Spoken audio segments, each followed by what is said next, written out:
esta tarde. Vamos a estudiar el Salmo 16. Hoy vamos a internarnos en el Salmo 16. Este salmo fue escrito por el dulce cantor de Israel. ¿Quién fue el dulce cantor de Israel? ¿Alguien sabe? ¿Alguien sabe? Di conmigo, el rey David. El rey David escribió este salmo, ¿sí? Te lo digo porque pues vamos a estar hablando mucho acerca de su persona. Y este Salmo 16, que fue escrito por David, es un salmo muy especial por dos razones. Por dos razones. Primeramente, este salmo nos presenta, hablando de la vida de David, o nos revela los rasgos muy particulares de un corazón que ha confiado en Dios. El Salmo 16 nos muestra cómo luce, cómo reacciona un hombre que depende totalmente del Señor.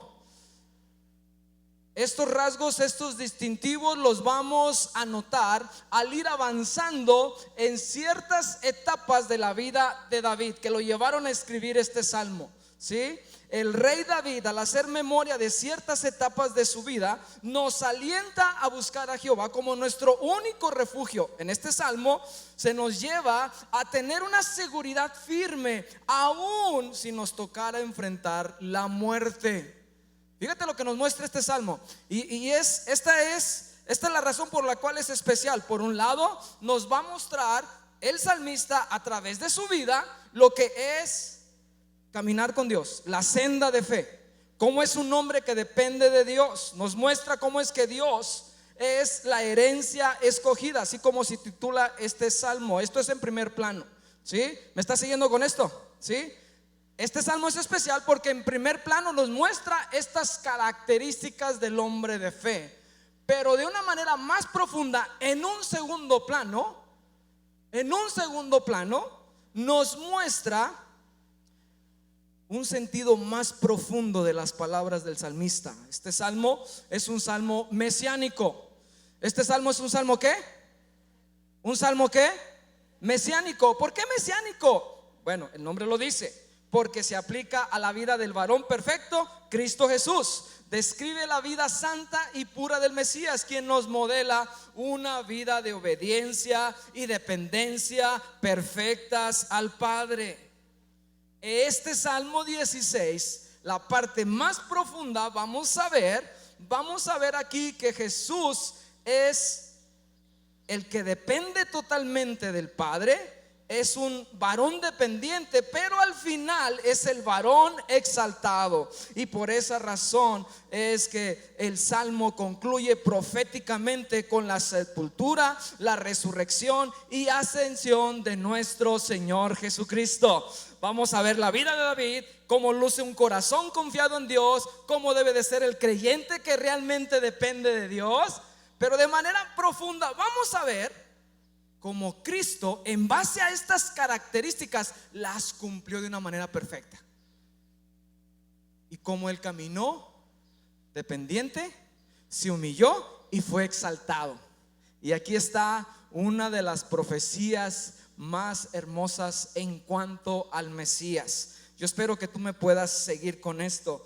Entonces, quiero decirte algo antes de empezar con estos 5 aspectos de cómo es la senda de fe. Yo quiero decirte primero lo que nos dice el primer versículo de este Salmo 16. El primer versículo de este Salmo 16 nos dice que para poder confiar en el Señor tienes que conocerlo primero. No se puede confiar en alguien que no se conoce. Tú no puedes confiar en alguien con el cual no has tenido trato. Es necesario, para que tú puedas confiar en una persona, haber tenido alguna especie de contacto, haber tenido una especie de relación para poder confiar en esa persona. Tendrías que haber experimentado esa comunión con esa persona. Tendrías que haber experimentado ese tipo de cosas en las cuales Él haya demostrado que es confiable.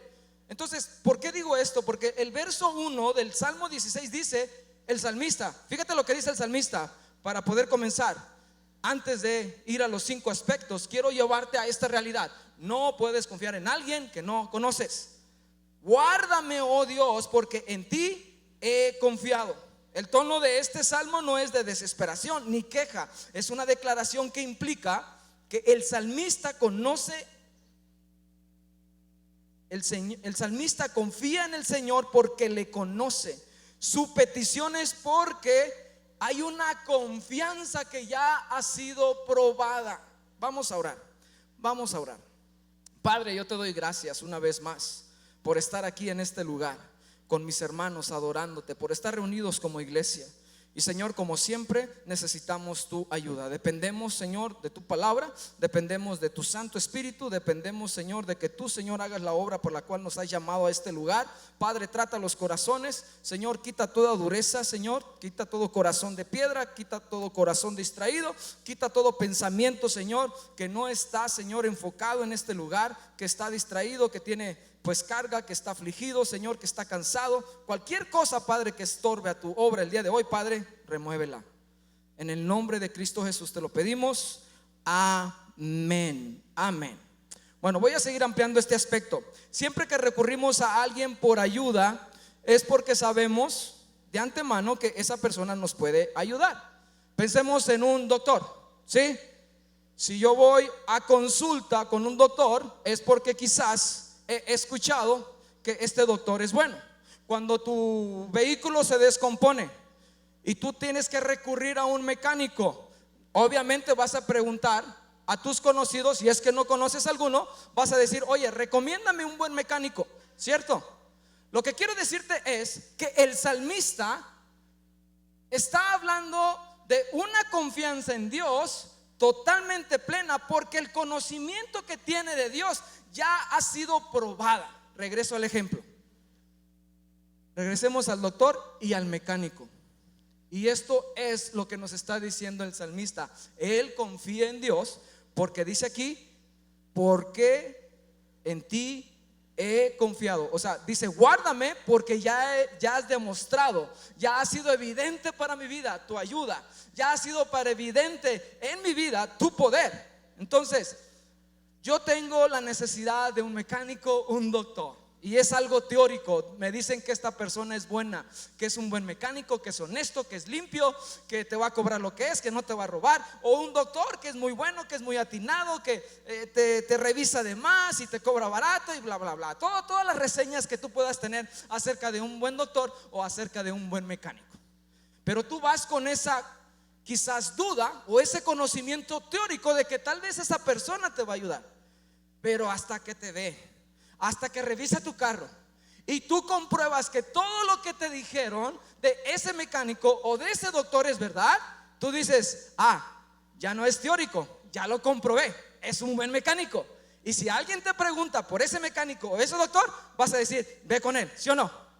Entonces, el salmista no está hablando de un conocimiento de Dios teórico, está hablando de un conocimiento que ya ha sido probado, es experimental. Él ya ha probado esa dependencia de Dios y el Señor se ha manifestado a favor de él. ¿Me está siguiendo con esto, iglesia? Sí, dice: guárdame porque en ti he confiado. O sea, no es la primera vez que te estoy pidiendo esto y recurro a ti porque tú eres el único que puede hacerlo. Muchos no confían en Dios porque ignoran su carácter y poder. La Biblia, iglesia, es el testimonio confiable de quién es Él, lo que demanda y cómo su poder se manifestó en el pasado, en la vida de personas y naciones completas. Al leer la Biblia te vas a percatar que Dios se da a conocer al hombre, da a conocer su carácter, y no siempre esta revelación de su carácter se da en las mejores circunstancias. Aunque la adversidad es rechazada por todos, esto nos revela aspectos del carácter de Dios que no hay otra manera de conocerlos. Es como ahí la adversidad, o en medio de la adversidad, la gloria del carácter de Dios se manifiesta. ¿Sabes? El título de este libro es La herencia escogida. ¿Ya lo viste? No sé qué traducción tengan, no sé cuál sea el título, pero bueno, Reina Valera dice: es una herencia escogida. Y luego abajito tiene una palabra muy, muy curiosa y que muchos estudiosos han batallado en traducir esta palabra. ¿Cuál es la palabra que tienes ahí abajo del título del Salmo? ¿Cómo se llama? Di conmigo: Mictán. Mictán de David. ¿Sí? La mayor parte de los escritores, de los eruditos, de los comentaristas han llegado al al punto de reconocer que esta palabra mictán significa tesoro oculto o grabado en oro. A lo que voy es que este es un salmo que está escrito en la adversidad. Y en la adversidad sale un carácter escondido de Dios que no se puede conocer de otra manera. Ejemplo: los discípulos de Jesús, cuando estaban en esa barca, se dieron cuenta que Cristo tenía el poder sobre el viento y sobre las olas del mar, hasta que se encontraron en medio de una. A ver otra vez. ¿Cuándo se dieron cuenta los discípulos de Cristo que Él tenía poder sobre los vientos, sobre las olas del mar? ¿Cuándo? Hasta que se levantó una tormenta. Y es que ellos ahí le piden: Señor, ayúdanos que perecemos. ¿Y qué dijo Jesús? Hombres de poca fe, ¿qué no saben que yo vengo aquí? ¿Por qué Jesús reclama esto? Cualquiera temería. Pero se olvidaron quién iba con ellos en la barca. Entonces se demostró un carácter que para ellos era desconocido. Y de hecho hubo temor en ellos, diciendo: ¿quién es este? Que hasta los vientos y el mar le obedecen. Porque Él dijo a los vientos que se callasen, y se hizo una gran bonanza. Entonces el carácter de Dios, el carácter oculto de Dios, en ocasiones sale bajo circunstancias adversas. Otro ejemplo: Marta y María. ¿Cuándo se dieron cuenta que Jesús tenía poder sobre los muertos? Hasta que murió su hermano Lázaro, ¿cierto? Señor, ¿por qué no llegaste antes a Betania? Si tú hubieras llegado antes, esto no hubiera pasado. Pero ahí se dieron cuenta que Jesús tenía poder sobre la muerte. Y para Él no le importó los días que hayan pasado. Pero ellos estaban en duelo, estaban llorando, recibieron a Jesús con lágrimas. Señor, ¿por qué no llegaste? Si somos tus amigos, ¿qué pasó contigo? Nos abandonaste. Estaban llorando, estaban totalmente molidas con su dolor y su quebranto. Pero conocieron en medio de su adversidad el carácter de Dios, que tiene poder sobre la muerte. También, ¿cuál es la única manera de comprobar que Dios tiene poder sobre la enfermedad? Hasta que estamos enfermos. Yo puedo escuchar de sanidades, yo puedo escuchar de milagros, pero estoy seguro que cuando el Señor obra en mi corazón, cuando hay testimonio clínicamente de un estudio, de un cáncer o de lo que tú quieras, y se ve el antes y después, definitivamente tú dices: es Dios. ¿Sí me explico? Y tú vas a confiar como nunca antes en Él, porque lo has experimentado. Entonces lo que el salmista nos está diciendo no es algo que sabe teóricamente, es algo que ha experimentado, ¿sí? En tiempos de prueba, en tiempos de dificultad. Vamos al primer punto. El primer punto o primer característica. Muchas gracias. La primer característica de cómo luce un corazón que ha confiado en Dios y que se somete a Él, es precisamente lo que dice aquí el Salmo 2: un corazón sometido, un corazón en sumisión. Vamos ahí a tomar nota, los que están tomando nota, en el primer punto: cómo luce un hombre que depende de Dios. Es un hombre que se somete. Dile a tu vecino: sumisión. ¿Cómo luce un corazón que depende de Dios? Es sometido. Dile a tu vecino: sumisión. Dile a tu vecino: sumisión. Para que te vayas grabando y empapando de esto, dice el verso 2: oh alma mía, dijiste a Jehová, tú eres mi Señor, no hay para mí bien fuera de ti. La primera evidencia o característica de cómo luce un corazón que ha confiado en Dios es uno que se somete a Él. Yo no puedo decir que confío en Dios si no me someto al señorío de Cristo. Déjame explicarte lo que es señorío de Cristo. Esto quiere decir que reconocemos el derecho que Dios tiene para gobernar nuestra vida. Reconocemos el derecho que Dios tiene sobre todo lo que yo tengo y sobre todo lo que soy. Eso es sujetarte o someterte al señorío de Jesús.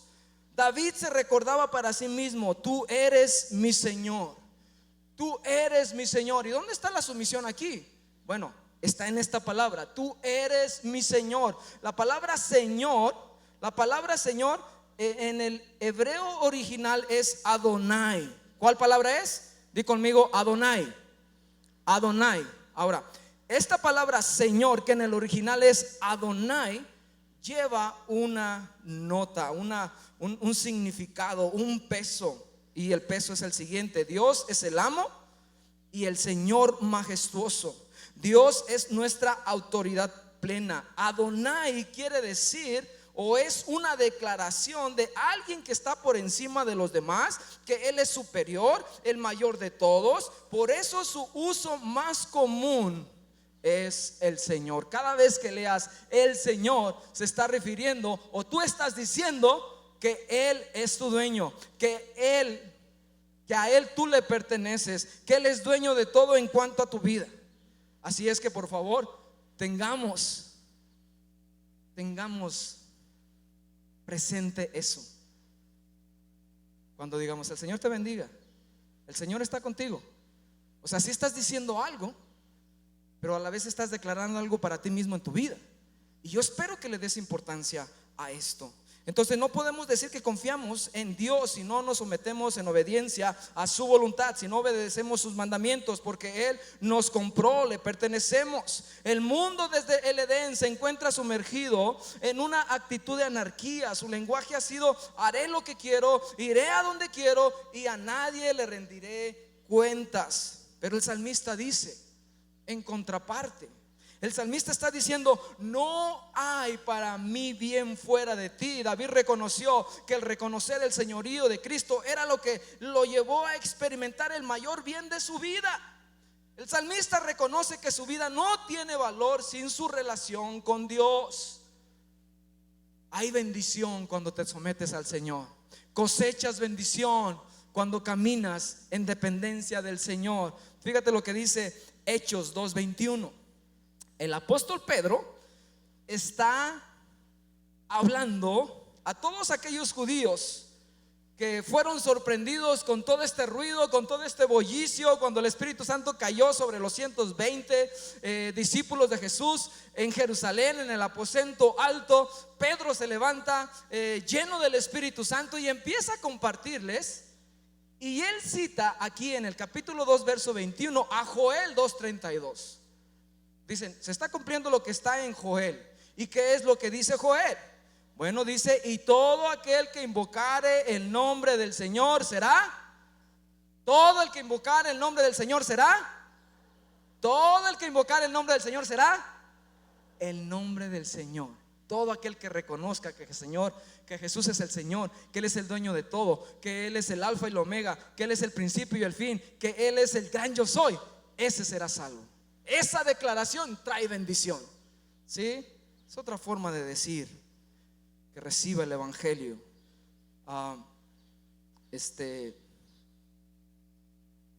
Todo el que reconoce el señorío de Cristo recibe el mayor bien de todos. Dios mismo, es solo en sus manos que cumplimos nuestro propósito. No hay bien para el hombre fuera de Dios. Ahora vamos a una aplicación en cuanto a la persona de Jesucristo. Él demostró en toda su vida una sumisión completa al Padre. ¿Por qué? Porque Él se sometió perfectamente a su voluntad. Cuando Él se hizo carne, Él nunca actuó en independencia. Aun cuando Satanás le tentó en el desierto al comienzo de su ministerio público, que la intención del diablo era que él quería que él actuara independientemente de la voluntad de su padre, pero no lo logró. Tú y yo hemos fallado constantemente, pero el postrer Adán venció gloriosamente. Desde que fue encarnado hasta su ascensión al Padre, Él cumplió fielmente cada profecía que estaba descrita acerca de Él. Él se sujetó a la palabra de Dios. Él cumplió toda profecía acerca de Él. ¿Cuántos pueden atestiguar esto? ¿Sí? Jesucristo fue ese varón que se sometió al Padre plenamente. Fíjate lo que dice Juan capítulo 6, verso 38. Capítulo 6 de Juan, verso 38. Porque he descendido del cielo, no para hacer mi voluntad, sino la voluntad del que me envió. Anota también Juan capítulo 12, versos 49 y 50. Jesús hablando de sí mismo: porque yo no he hablado por mi propia cuenta. El Padre que me envió, Él me dio mandamiento de lo que he de decir y de lo que he de hablar. Y sé que su mandamiento es vida eterna. Así pues, lo que yo hablo, lo hablo como el Padre me lo ha dicho. Jesús no hizo nada por su propia cuenta. Siempre caminó en su misión. Siempre obedeció la palabra. Se sujetó a su Padre celestial. Punto número dos. Un corazón firme ante la presión. ¿Cuál es la otra característica del hombre que depende de Dios, del hombre que camina en fe, de la senda de fe? ¿Cuál es otra característica? Bueno, un corazón firme ante la presión. ¿Cuántos han sido presionados últimamente por sus familiares a no venir a la iglesia, a no seguir sirviendo al Señor, a no seguir predicando a Cristo? ¿Sí? Todos tenemos diferentes tipos de presiones, y no directamente de personas, pero aún el mismo sistema nos oprime para que no sigamos a Jesús, para que nos distraigamos, para que nos enfoquemos en otras cosas, para que nos enfoquemos en cosas quizás que no son productivas. Dicen los versos 3 y 4, hablando de un corazón firme ante la presión: para los santos que están en la tierra y para los íntegros es toda mi complacencia, dice el salmista. Se multiplicarán los dolores de aquellos que sirven diligentes a otro Dios. No ofreceré yo sus libaciones de sangre, ni en mis labios tomaré sus nombres. La segunda característica es un corazón que no cede ante la presión de este mundo y se goza con los santos e íntegros de su pueblo. Para el tiempo de David, al inicio de la monarquía, la idolatría ya se había diseminado por todo Israel por la influencia de las naciones paganas alrededor de ellos. La idolatría estuvo siempre en Israel, en mayor o menor medida, pero siempre estuvo presente. En los tiempos de David, aquí él está diciendo que aunque él tenía la presión de estas personas que estaban adorando dioses falsos, él dijo: no, yo no voy a ceder ante la presión.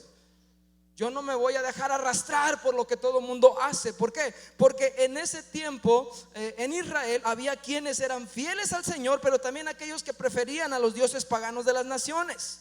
La idolatría, como siempre, ha sido muy atractiva, no solamente para los judíos, incluso para nosotros hoy. Ellos fueron seducidos por estos ídolos, así que David tuvo que lidiar con la presión social constante de ofrecer sacrificios a estos ídolos. Él fue tentado a ofrecer libaciones de sangre, pero David se deleitaba en la compañía de los íntegros y los santos del pueblo de Dios, que no seguían a estos ídolos. Yo te quiero decir algo. En el tiempo de David no existía la iglesia, existía el pueblo de Dios, y quizás no era tan definido para ellos el plan que Dios tenía de levantar una iglesia.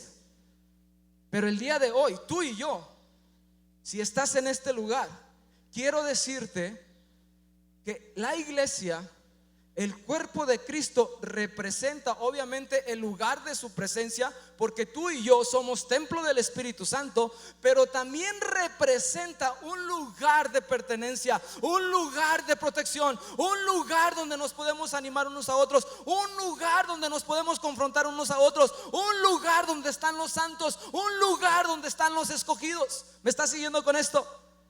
Entonces podemos tú y yo ser guardados de la presión. Oye, ¿cómo vas en la escuela? Oye, ¿cómo vas con eso que me dijiste? Que te ofrecieron ver pornografía, que te ofrecieron participar de un juego que está medio raro. Oye, ¿cómo vas con las presiones de tus compañeras que te están invitando a ciertas cosas? Oye, ¿cómo vas con el alcohol? Oye, ¿cómo vas con esas fiestas? Me has dicho que batallas mucho. Aquí lo podemos hacer. A ver, ¿cuántos me están siguiendo con esto? El cuerpo de Cristo, los santos, es el lugar de protección para todos aquellos que seguimos a Jesús, y vamos a ser guardados de toda presión. La sana influencia de los santos ayudó al salmista a no ceder ante la presión diaria. Dios nos ha dado la bendición de pertenecer al cuerpo que es su iglesia.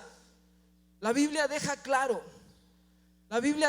y hablando de la aplicación acerca de Jesús, aquel que no cedió ante la presión, la Biblia deja claro que Jesucristo en su encarnación, aunque fue tentado en todo, tal como tú y como yo, nunca cometió pecado. El apóstol Pedro dijo claramente en 1 de Pedro 2, 21 al 24, dijo claramente esto: el cual no hizo pecado, ni se halló engaño en su boca.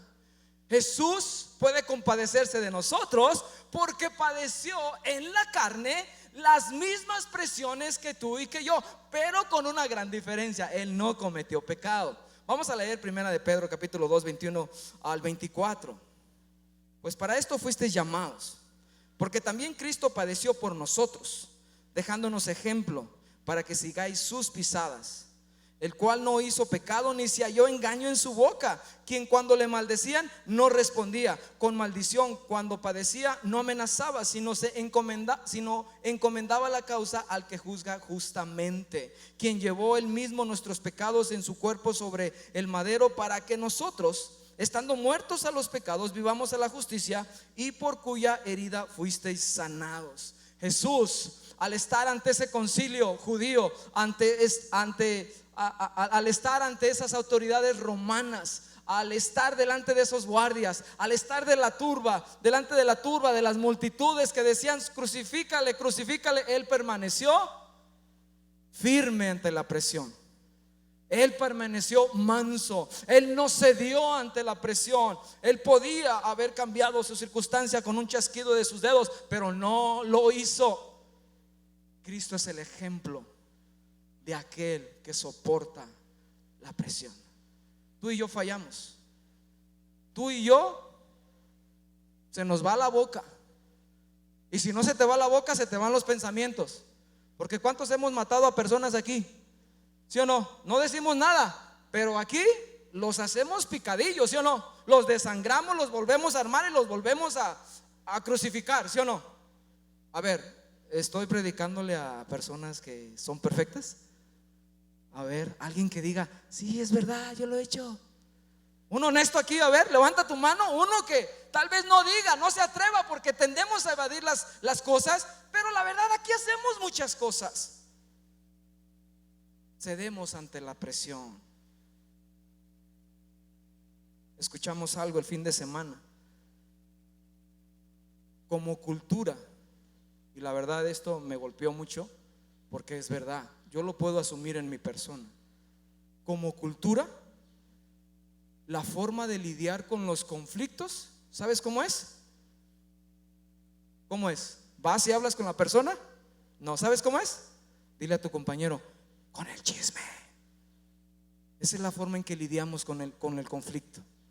Hablamos de la persona con otra persona. Así lidiamos mayormente con los conflictos dentro de la iglesia y fuera de la iglesia, porque es algo cultural. Tenemos problema en cómo no ceder ante la presión al momento de tener dominio propio, que deberíamos de tener dominio propio. Hebreos 7:26, hablando de Cristo mismo, que Él se mantuvo firme ante la presión. Hebreos 7:26, porque tal sumo sacerdote nos convenía, santo, inocente, sin mancha, apartado de los pecadores y hecho más sublime que los cielos. Jesucristo fue aquel que era inocente, que es santo, que es sin mancha y apartado de los pecadores. Él realmente fue aquel que perfectamente caminó en obediencia, dependiendo de Dios, no cediendo a la presión. Característica número 3: cómo luce un corazón confiado, cómo camina un hombre de fe, cómo camina esa persona que va siguiendo al Señor. Punto número 3: dependiente de la soberanía divina. Es un hombre que depende totalmente en contentamiento de lo que Dios está haciendo. El salmista lo dice así, versos 5 y 6 Salmo 16. Jehová es la porción de mi herencia y de mi copa. Tú sustentas mi suerte. Las cuerdas me cayeron en lugares deleitosos, y es hermosa la heredad que me ha tocado. Las palabras de David aquí hablan del contentamiento en lo que Dios hace en su vida, y nos habla de un corazón que dice: Señor, tú estás en control de todas las cosas, y yo dependo de tu voluntad, porque yo sé que tú tienes lo mejor para mí. ¿Cuántos podemos decir eso cuando se descompuso el carro? Cuando estamos económicamente mal, cuando nos avisaron de una enfermedad, cuando hay un gasto que hacer en la casa, cuando no alcanzamos para la renta o la colegiatura, cuando nos corrieron del trabajo. ¿Cuántos podemos decir: Señor, tú eres soberana? Yo aquí, mira, relax, me acuesto, me siento, no me voy a molestar, no me voy a frustrar. ¿Hacemos eso? ¿Sí?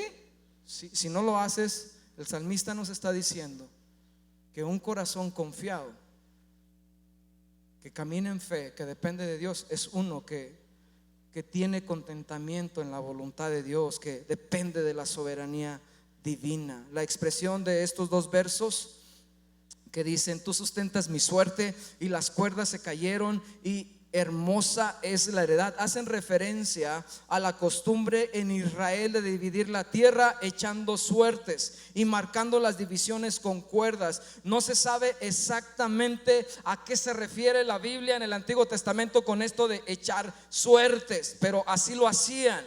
Debido a que obviamente el Espíritu Santo no estaba, había maneras en que el pueblo buscaba conocer la voluntad de Dios. Había otra manera en el Antiguo Testamento. En Éxodo capítulo 28 verso 30 había otra forma de conocer la voluntad de Dios, y esto se llamaba aquí en este Éxodo 28:30 el Urim y Tumim. ¿Qué es esto? Bueno, se cree que eran dos piedras colocadas en el pectoral del sumo sacerdote de Israel, y frente al velo del Santísimo se consultaba a Jehová, y dependiendo de la piedra que sacara el sumo sacerdote era confirmada una respuesta positiva o negativa, siempre con la premisa de que la voluntad de Dios fuera revelada. Ahora, significa esto que tú y yo debemos de sacar la monedita y para cualquier cosa decir: bueno, si es de Dios, ahí va, sol; si no es de Dios, águila. No, claro que no.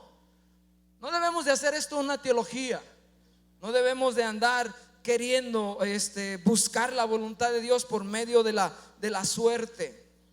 La tierra, una vez que fue conquistada, que fue repartida, se repartió así, por medio de suertes. No sabemos qué es eso exactamente.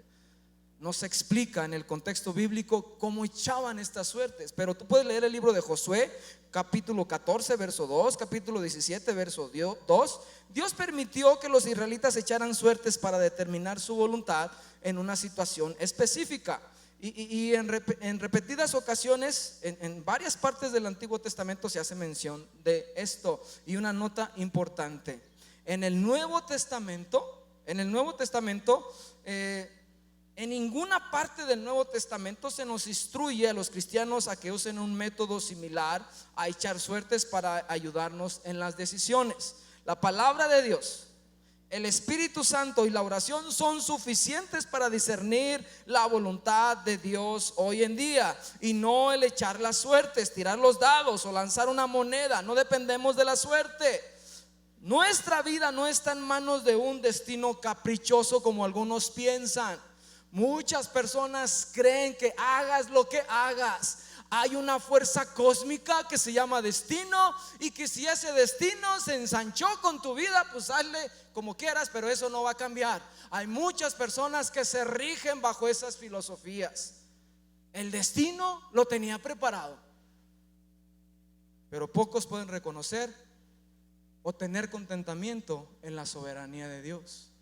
Hay quienes tratan de explicar esto. Nuestra vida como hijos de Dios no debe de ser guiada por esta filosofía. Cumple con tu destino para esta vida, o que la vida tiene para ti. Nosotros no creemos no creemos en el karma, nosotros no creemos en supersticiones, no andamos por ahí tratando de decir, mira, pórtate bien para que te vaya bien, porque el problema con esto es que cuando tú te portas bien, hay una actitud en la persona de, bueno, yo me porté bien, ¿por qué no me viene ese bien? Porque este tipo de filosofías que estamos importando de otras culturas nos están haciendo creer que si hacemos algo se nos debe algo, ¿cierto? Pero ¿sabes qué? No es así. Tú dependes del Señor. La confianza tuya, la confianza mía, la confianza tuya es que tenemos un Padre Celestial perfecto y debemos de confiar en Él. Y Él tiene lo mejor para tu vida. Significa que Él va a hacer lo mejor que es para ti, no lo que tú quieres para ti. ¿Sí me explico con esto? Y tú y yo debemos de descansar en eso. Contentamiento, dependencia de la soberanía de Dios.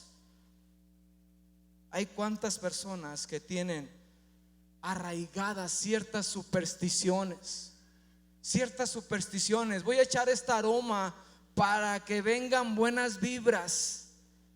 ¿Sí o no? Voy a echar este aroma en mi negocio para que me vaya bien y tenga mucha venta. Voy a poner este amuleto para que se vayan los espíritus chocarreros, o no sé cómo le nombran. ¿Sí me explico? Pero influencias que tú dices, ¿de dónde sale tanta barbaridad? Y lo peor de todo es que tú y yo podemos estar cayendo en esta cultura. Yo no sé si tú lo hagas, pero como creyente te recomiendo que cuando te despidas de alguien no digas suerte. No, Dios te bendiga. Nosotros no creemos en la suerte, ¿verdad que no?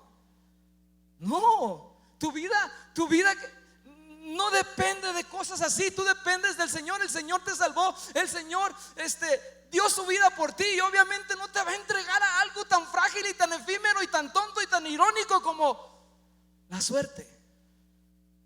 Sí me explico con esto, iglesia. No creemos en la suerte, dependemos del Señor. Nuestra vida no es un volado, pues. Guárdate de ciertas supersticiones. Guárdate de ciertas supersticiones. Guárdate del Señor. Si le desobedeces, hay consecuencias. Y hay si le obedeces, hay bendición. Si le desobedeces, pues hay cosas que vas a tener que afrontar. Esa es la realidad. Pero no se trata de que por suerte pasó esto. No, el Señor no tiene casualidades, pues. Es que ya estaba en mi destino que te casaras con él o con ella. Y es que te va bien mal, pero es que el destino así lo puso. El destino cruzó sus caminos, ¿a poco no? Hasta le ponemos la parte romántica. No, eres responsable delante de Dios y eres llamado a depender de su soberanía. El salmista reconocía eso. Pero él dice, tú eres mi herencia, Señor. En medio de toda la herencia, en medio de todo lo que se había hecho en Israel al repartir la tierra, en medio de todas aquellas cosas que eran una bendición, el salmista dice, bueno, sí hay tierra. En el caso de él, bueno, me has dado el trono por tu gracia, me has dado esa bendición, esa promesa de que en el trono siempre estará uno de mis hijos por los siglos. Y obviamente esto se cumple en Cristo. Él dice, sí, todo esto está bonito, pero tú eres mi herencia. Tú eres mi mejor porción. Tú eres lo que yo anhelo. Tú eres la herencia escogida, que yo realmente me deleito en ella. ¿Sí me está siguiendo? La tribu de Leví no se le dio territorio, y se le dijo a esta tribu, yo voy a ser su herencia para ellos. El salmista se apropió de esas palabras y dijo, Jesús, Padre mío, tú eres mi herencia. Tú eres mi herencia. La Biblia nos habla de realidades espirituales y son bastante claras para saber dónde estamos, a dónde vamos con o sin Cristo. Es hermosa la heredad que me ha tocado en medio de mi herencia. Tú eres la mejor porción. ¿Sí? La Biblia nos dice claramente quiénes somos y a dónde vamos. El mayor ejemplo de dependencia en la soberanía divina, otra vez, es Cristo nuestro Señor. Hebreos capítulo 12, versos 2 y 3. Hebreos capítulo 12 versos 2 y 3 dice ahí: puestos los ojos en Jesús, el autor y consumador de la fe, el cual por el gozo puesto delante de él sufrió la cruz. ¿Cuál gozo? El gozo de redimir todo para el Padre, el gozo de llevar a cabo la voluntad de su Padre, el gozo de levantar una nación santa, de levantar una novia sin mancha, sin arruga. Ese gozo fue el que sedució a Cristo para someterse totalmente a la voluntad del Padre, aunque eso implicara su muerte, aunque eso implicara dolor, aunque eso implicara oprobio, aunque eso implicara maldición. Ese gozo lo llevó adelante cada día en su ministerio. Una dependencia, Señor, del Hijo al Padre. Señor, yo me voy a someter a ti. Y sí, oró: si es posible, remueve esta copa. Si hay otra manera, hazlo. Pero si no, no se haga mi voluntad, sino la tuya. Pero hubo gozo en él. Dice, continúa diciendo aquí el autor de Hebreos: menospreciando lo oprobio, y se sentó a la diestra del trono de Dios. Considerad aquel que sufrió tal contradicción de pecadores contra sí mismo, para que vuestro ánimo no se canse hasta desmayar. ¿Quién fue aquel que de una manera completa, perfecta, dependió de la soberanía del Padre? Di conmigo Cristo, di conmigo Cristo. Él es mi ejemplo, Él es el camino a seguir, Él es la senda de fe que tú y yo debemos de procurar caminar cada día de nuestra vida. Punto número 4, o característica número 4 de cómo luce un corazón confiado en Dios: recibe el consejo del Señor. Recibe el consejo del Señor. Verso 7 del Salmo 16: bendeciré a Jehová que me aconseja, aún en las noches me enseña mi conciencia. Cuando David necesitaba guía, él buscaba en el lugar correcto, en la palabra de Dios. Dice aquí: aún en las noches me enseña mi conciencia. David descubrió el gozo de tener comunión con Dios en las noches y recibir su guía. El corazón de David meditaba en sus mandamientos, rumiaba la palabra. David no andaba como tú y como yo, quizás distraídos con las redes sociales, no yéndose a la cama con el celular al lado, no distrayéndose con las series, no distrayéndose con las películas, no escuchando tanto ruido como tú y como yo en el día de hoy. Otra cosa que también me impactó es el ruido que escuchamos nosotros el día de hoy, con tanto bullicio, con tanta información. Muchas veces obstaculiza el conectarnos con el Padre, obstaculiza que escuchemos el consejo de Dios. ¿Me estás entendiendo con esto? ¿Sí me entiendes a lo que me refiero?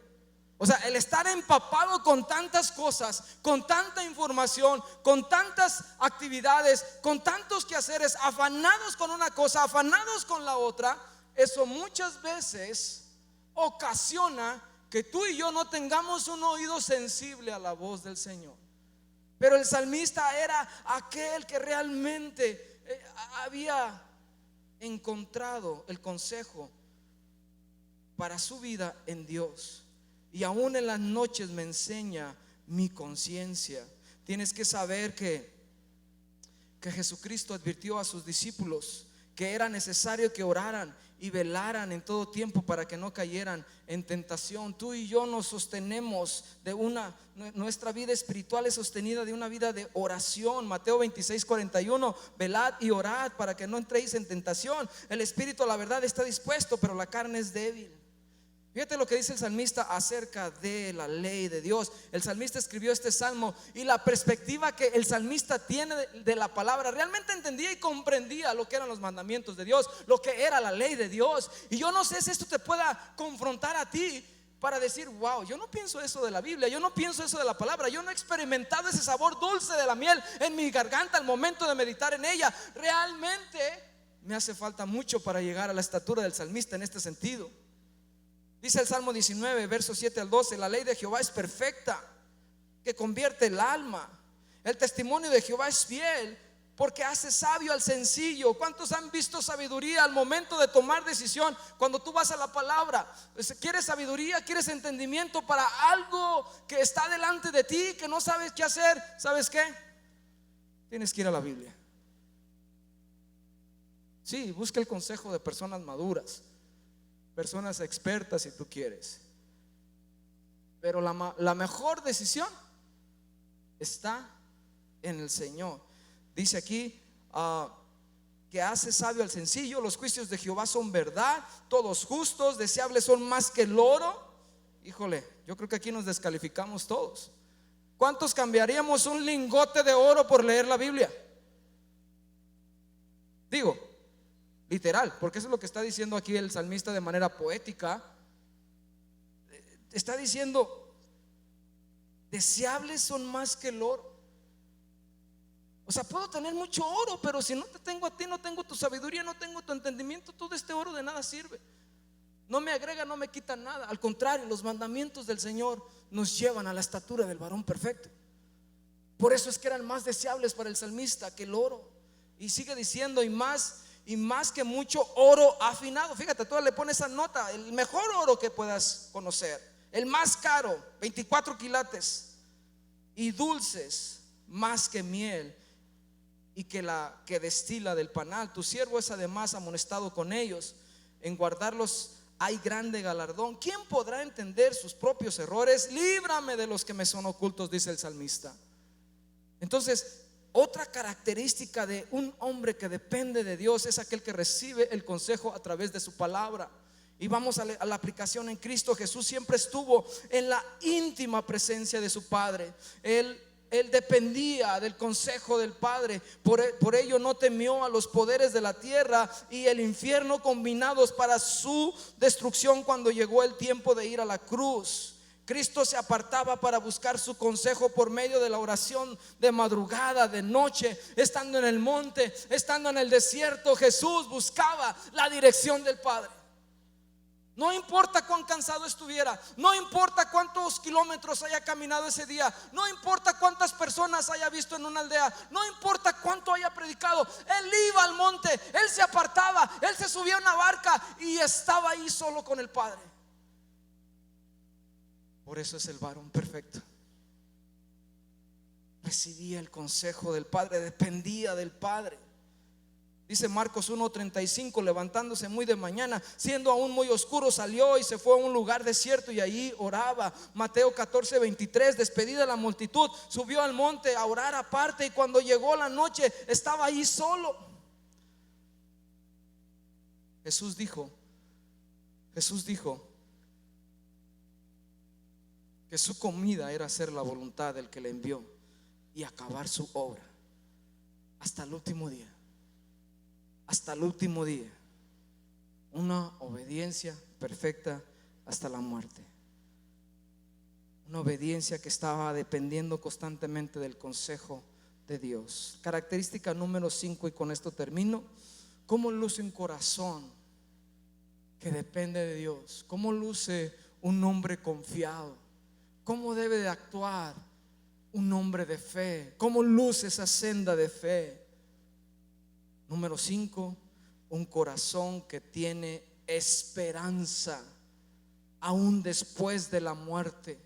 Un corazón que tiene esperanza aún después de la muerte. Versos 8 al 11. A Jehová he puesto siempre delante de mí, porque está a mi diestra, no seré conmovido. Se alegró por tanto mi corazón y se gozó mi alma. Mi carne también reposará confiadamente, porque no dejarás mi alma en el Seol, ni permitirás que tu santo vea corrupción. Me mostrarás la senda de la vida.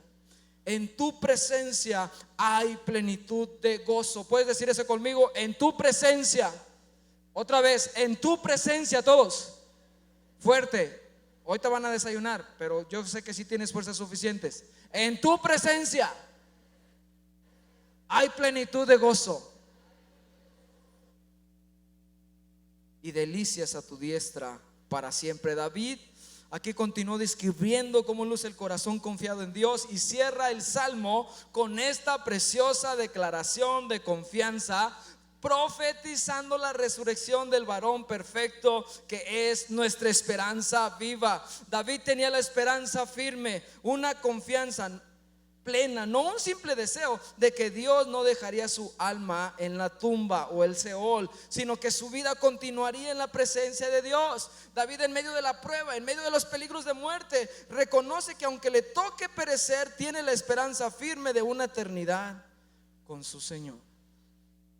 El salmista era alguien que realmente entendía: aunque yo muera, yo sé a dónde voy. La pregunta de muchos es: ¿hay vida después de la muerte? ¿Cuál es la respuesta? Sí. ¿Hay vida del otro lado de la eternidad? Sí, sí la hay. ¿Y a dónde voy a ir? Eso depende. Pero hay dos lugares: cielo e infierno, no hay de otra. ¿A dónde irás tú? El salmista sabía a dónde iba. El salmista tenía una convicción firme: mi esperanza está en ti. Aunque yo muera, hay una morada esperándome. Y no es un tour, no es un viaje de ida y vuelta. No, es un viaje permanente donde estaremos por la eternidad con Cristo Jesús. Y hay esperanza. Qué difícil es ver tantas personas hoy atravesando la muerte de un familiar sin esperanza. Oh, pero tú y yo, al igual que el salmista, tenemos esperanza gracias a Cristo Jesús. Gracias a Él, tú y yo tenemos una morada celestial que nos está esperando, un reino inconmovible. Del otro lado de la eternidad está el Padre esperándonos con habitaciones, con moradas para ti y para mí. Y por eso tú y yo el día de hoy sabemos dónde estamos, quiénes somos y a dónde vamos y con quién vamos. ¿Estás conmigo? La verdad, iglesia, son bendiciones, realidades espirituales que no se comparan con nada. Somos la generación de la depresión, de la ansiedad, de la crisis emocional. Y no es por conveniencia, pero Cristo trae paz que sobrepasa el entendimiento. Yo te voy a decir algo, iglesia: este mundo está perdido. El interés de Dios no es restaurar esta tierra. El interés de Dios sobre esta tierra es su iglesia. Y quiere levantar una iglesia en donde todos voluntariamente le adoremos, le glorifiquemos, le exaltemos. Dios no quiere arreglar las cosas aquí, no quiere enderezar los gobiernos, no quiere equilibrar la economía. El interés de Dios claramente en la Biblia no es ese. De hecho, viene un juicio tremendo para la tierra. Y si tú crees que ahorita la cosa está peor, yo no quiero ser negativo ni pesimista, ni quiero que te vayas de aquí con una mentalidad de: ay, este pastor, qué mala onda, nos está poniendo en una actitud de que todo está mal y ¿qué ha pasado? No, pero es la realidad. Dios no está interesado en arreglar las cosas del mundo. Él está enfocado en nuevos cielos y nueva tierra, ¿sí o no? Y Él está enfocado en un reino inconmovible en el cual su Hijo Jesucristo, por obediencia, fue exaltado hasta lo sumo, y se le han entregado todos los reinos. Y todo le ha sido entregado a Él. Ha sido exaltado hasta lo sumo. En eso está trabajando Dios. Ese es el plan de Dios. No hay otra cosa. La seguridad de David es la misma seguridad de Pablo. Romanos capítulo 8 versos 38 y 39: por lo cual estoy seguro que ni la muerte, ni la vida, ni ángeles, ni principados, ni potestades, ni lo presente, ni lo porvenir, ni lo alto, ni lo profundo, ni ninguna otra cosa creada nos podrá separar del amor de Dios que es en Cristo Jesús, Señor nuestro. Jesús hizo el mayor acto de servicio que se ha hecho en toda la historia al entregar su vida por un montón de pecadores. Y como dijo Pablo, de los cuales yo soy el primero. Para nosotros es imposible igualar el sacrificio de Cristo. No hay manera que nuestros mayores actos de sacrificio se pudieran comparar con la entrega sacrificial del Cordero Pascual que es Cristo Jesús. Jesús confiaba plenamente en el Padre, sabía claramente el propósito de su encarnación, sabía que tenía que entregar su vida, pero había esperanza en Él. había esperanza. Quiero concluir con lo que dice Hechos, es una lectura larga. Hechos capítulo 2. Otra vez el sermón de Pedro a los judíos a 50 días de haber llevado a Cristo a la cruz. Hechos capítulo 2 versos 25 al 36. Pedro se levanta y no solamente citó Joel para explicarles: no estamos borrachos. A todos los judíos que les estaban acusando, y estos borrachos, y ya están ahí haciendo cosas que no deben, y cómo se les ocurre estar tomando a esta hora si es bien temprano. Y Pedro le dice: no, no, señores, no estamos borrachos, y lo que están escuchando es el cumplimiento de la profecía de Joel 2, 28 al 32. Pero aparte de citar Joel, también cita este salmo, el salmo donde el salmista habla del varón perfecto, obediente, dependiente de Dios, humillado pero a la vez exaltado. Y cita el salmista, Pedro al salmista en el verso 16. Dice Hechos 2, 25 al 36: porque David dijo de él: veía al Señor siempre delante de mí, porque está a mi diestra, no seré conmovido. Por lo cual mi corazón se alegró y se gozó mi lengua, y aún mi carne descansará en esperanza. Porque no dejarás mi alma en el Hades, ni permitirás que tu santo vea corrupción. Me hiciste conocer los caminos de la vida, me llenarás de gozo con tu presencia. Y aquí está la explicación de Pedro para poder aclarar que no se trata de David, sino se trata de Cristo, el que fue exaltado de esta manera. Dice el verso 29: varones hermanos, si os puede decir libremente del patriarca David, que murió y fue sepultado, y su sepulcro está con nosotros hasta el día de hoy. Pero siendo profeta y sabiendo que con juramento Dios le había jurado que de su descendencia, en cuanto a la carne, levantaría al Cristo para que se sentase en su trono, viéndolo antes, habló de la resurrección de Cristo, que su alma no fue dejada en el Hades, ni su carne vio corrupción. A este Jesús resucitó Dios, de lo cual todos nosotros somos testigos. Así que, exaltado por la diestra de Dios, y habiendo recibido del Padre la promesa del Espíritu Santo, ha derramado esto que vosotros veis y oís. Porque David no subió a los cielos, pero él mismo dice: dijo el Señor a mi Señor: siéntate a mi diestra hasta que ponga a tus enemigos por estrado de tus pies.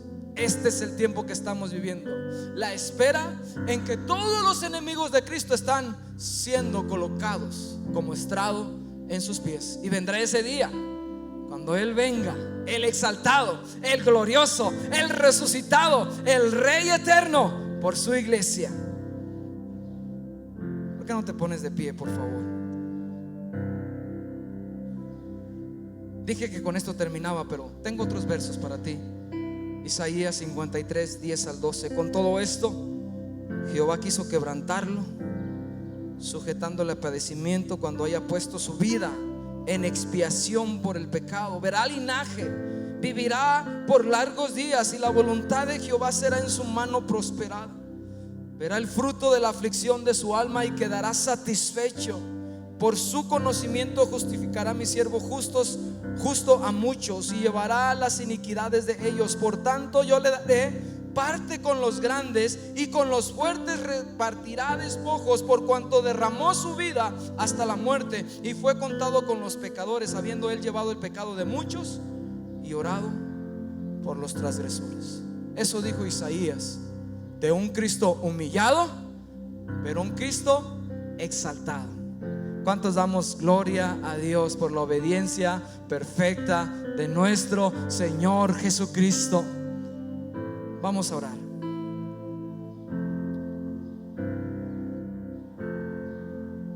Señor, gracias porque tu palabra es clara en cuanto a tu obediencia, tu dependencia del Padre, y toda obra hecha aquí en la tierra por ti, oh Dios. Señor, tú eres el ejemplo a seguir. Tú eres el varón perfecto que marca la senda de fe. Tú eres ese varón que nos invita y que nos enseña cómo es que debemos de confiar en el Padre en estos días, en nuestra vida, por el resto de nuestra vida o hasta que Cristo venga. Gracias, bendito Jesús.